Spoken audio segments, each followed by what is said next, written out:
At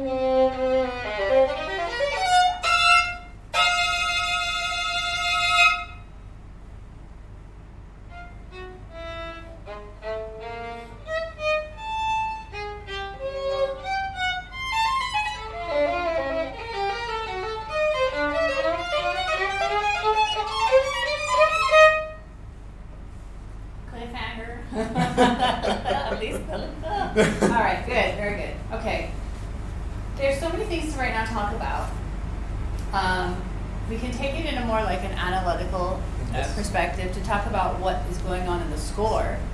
Or we can talk about just you as a performer and what your body needs to do when performing a piece like this. So which route would you like to take? Because they're both quite expansive if we really want to get into it. Maybe the second one would be interesting to start with. It is starting to, okay. Yeah. All right.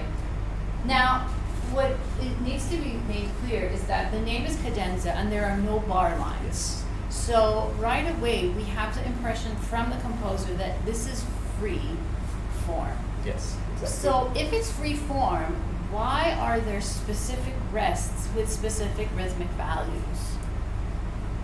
Well, actually, the thing I think about when performing this piece is actually one of the most important factors are the wrists. Because, yeah, we don't have any time signature, bar lines, we don't have anything here. Right. But he's really specific about the wrists that he put in the score. Okay, good. And so I think they have some kind of meaning, each do. of them to them. They do? Yeah. What is it exactly? In most cases, which I think about a dramatic silence, like at the bottom of the first page, Yeah. we after these big chords, Yeah. and we have a rest after each group, and Yes.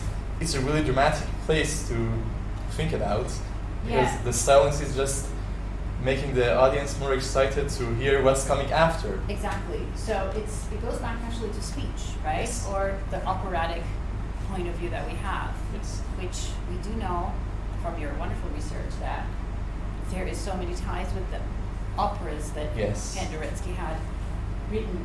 So the speech pattern or the parlando style actually starts right from the beginning. So let's start it again. And the quarter rests, you're not going to think of it necessarily as maybe a beat, I think, because it's a cadenza. We don't want to be too, stuck in that kind of mentality. But the ones that have an eighth note rest, it's more like a breath in order to keep going. Does that make sense? Yes, So again, think operatically. If we are a singer and we go ti-da, and that's that word, the dramatic pause that you have that you just spoke about. But ti-da-da, ti-da, ti-da, ti-da-da-da. So the eighth rest is just the breath. It's not necessarily a stop. And that's going to help you when you're playing because you're going to breathe because you didn't breathe when you played. So you have to think like a singer and you have to be singing with your bow arm, but with your body you have to make sure you do that exhale to release any sort of tension. Why? Because we're playing piano and we're holding that posture and we're not actually exerting all that adrenaline. So it's stuck, and that's going to cause the shake. Yeah. So just you loosened your knees. I did like that, but you weren't breathing. Mm-hmm. So use the rests as a performer's guide, a violinist's guide to exhale. Okay. But dramatically or musically speaking, the rests are in coordination with the amount of time that he's written. So it's either dramatic pause or breath. Does that make sense? Yes. Okay. Yes.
consistence of breath mark. Dee da da, dee da da, dee da da.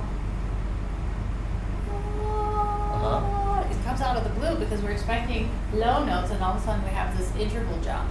So give it time. Okay. Now I'm moving my arm, and you understood what I want. What do I want? To just move from the triceps, yes. from the bottom of your arm, and more importantly, when I'm doing this, I'm getting you to again think about the different angle which your bow can sit on the G string. Mm-hmm. If you're right on top of it and you have a slight shake, or you just want a nicer sound, you need to lean onto the outside of the string, especially G string, and that's going to give you that warmer tone. Okay. And that helps when you were doing that. All right, start from anywhere that's comfortable.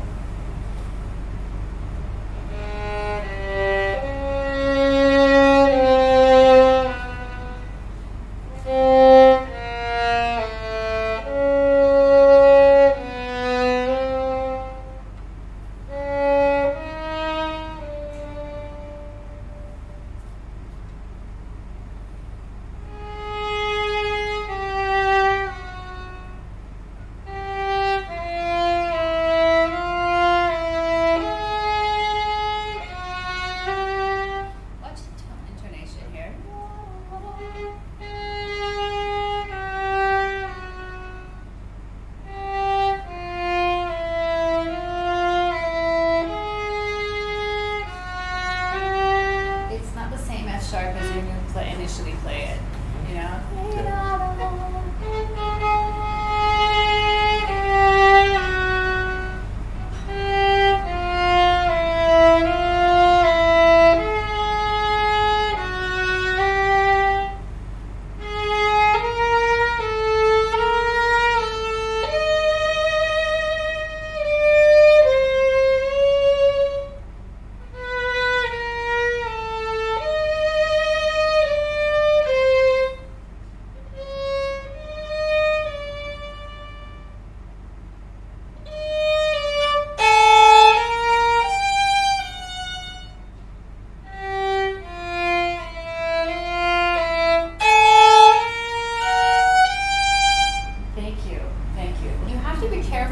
Like this, you don't lose momentum. Mm-hmm. And this is now where it gets tricky.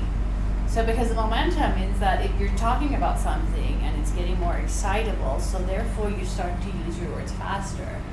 It's true, he hasn't written that here, but he's also left it up to the performer. And we have to kind of go with this instinct of, okay, I'm saying something more exciting, I want to keep playing, you know, more quickly or in an accelerated way. So I think you can actually afford to do that more.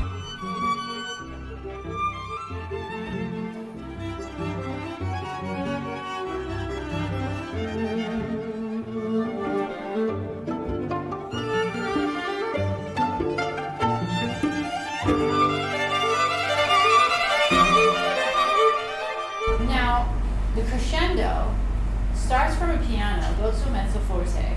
But I think more, let's talk about, instead of pressing the sound or making it too loud, too fast, because then you just end up killing the sound of the forte. Yeah. So what you need to think about is maybe from a cold tone to a warmer tone. Yeah, because when you first start, you're starting with a cold tone. It's a non-vibrato or very poco vibrato, and then slowly we're going to start warming this up. Let's have that excuse with the mezzo forte, if you like.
chords when they start to appear, there's such a tension in the choice of notes, but we as violinists have to make sure that the tension is not in the way we're drawing the bow, it's in the intervals. So I'm hearing a lot more tension in the way we're drawing the bow. So what I want you to think about are 2 points. Either choose to give it more depth or to give it more curve. Okay. So when are you going to choose which one? I think it depends on where we want to put the weight of the chord.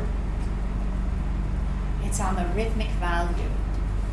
See, the first chord you play is a quarter note, and you're playing it quite elongated, but you tend to run out of bow. So make sure you do that lovely curve to extend the length of your bow. When you use a very consistent,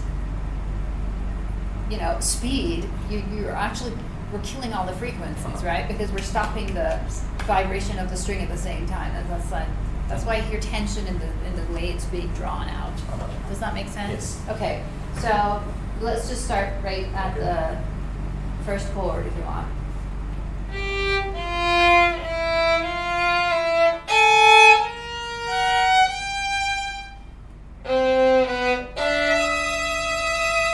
So here you're going to pull it towards the bridge, right? Da-ya, and then you're going to push it out. It's just like a lovely crescent shape. Does that make sense? Yes. Because you can keep that tension without making the sound strained. Okay? Try it again.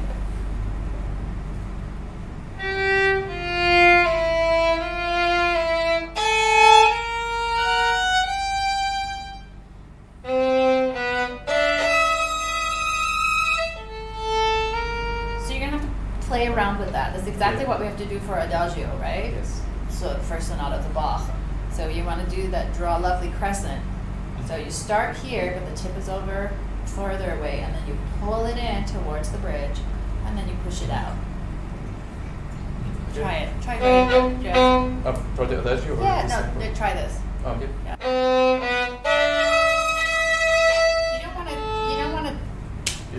Squeeze it to death, right? Yes. What you're just trying to do is extend the length of your bow so that you can kind of let it blossom with the sound bloom, Yes. Okay. That's it. That's a depth. Now this is depth, so it's a U shape.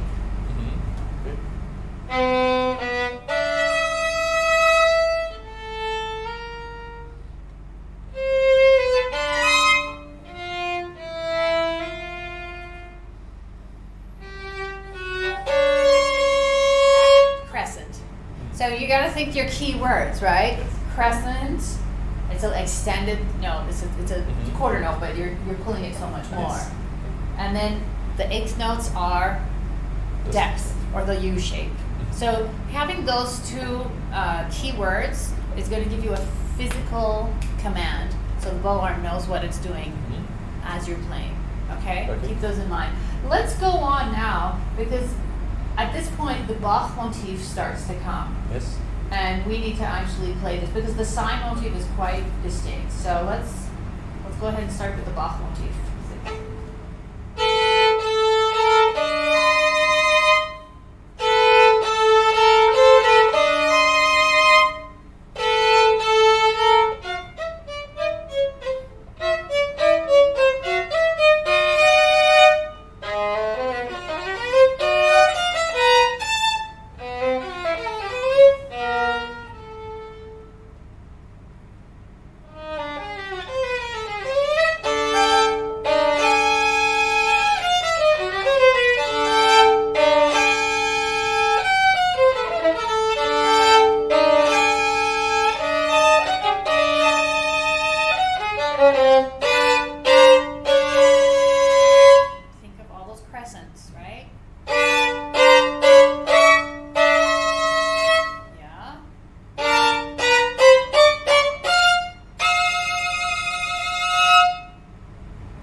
play two staccato or spiccato notes, there's just so much distance for the control.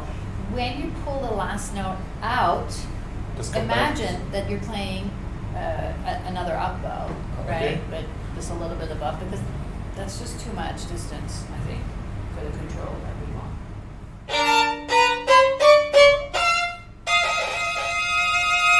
One more time, you're not thinking of the crescent, the shape, which means to land gently and then to pull towards the tension of that string that's on the bridge, right?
There's so many layers that we can look into. And what I really appreciate is that you have taken the time to analyze all the different permutations of these three motives, we should say, right? There's three main motives: the psi motive, and then the Bach and the Shostakovich. When we are listening to it, it somehow it makes sense to us. It's clear. It's just because the groupings for the sentence structures or the words that you have chosen is from your analysis. So what needs to be emphasized here is that when we are playing contemporary music, it's so important to analyze it, and you have taken the time to do that. So now, with that analysis, the difficulty of time management is that now we have to be able to actually give the right commands to our body so that we can form those beautiful sounds. For your own personal practice as the violinist, not the researcher, right? As the violinist, I want you to think about the depth of the bow, and when you do the depth of the bow, how much you are using that upper arm to push the sound and to even, shall we say, use the different angles of the string. That's going to give you more beautiful tone colors, and more variety of tone colors, okay? As the researcher, that you've now done all that legwork, is to more clearly show who is where. Because it sounds all familiar, but for a listener that's just listening to this for the first time, it still might be kind of, a chaotic sound cloud, right? So we want to give order to that chaos. And that comes with those lovely breath marks that you are using. And I would encourage you to actually take more liberty. Give yourself that liberty to make it overly dramatic, and then you can cut down from that. But don't be too careful, you know what I mean? Yes. Otherwise it'll stay safe and contained. This has to be wild. Yes. So breathe, right? And use that lower arm and think about depth or the crescent bow for the chords. And it's going to help take this to yet another level.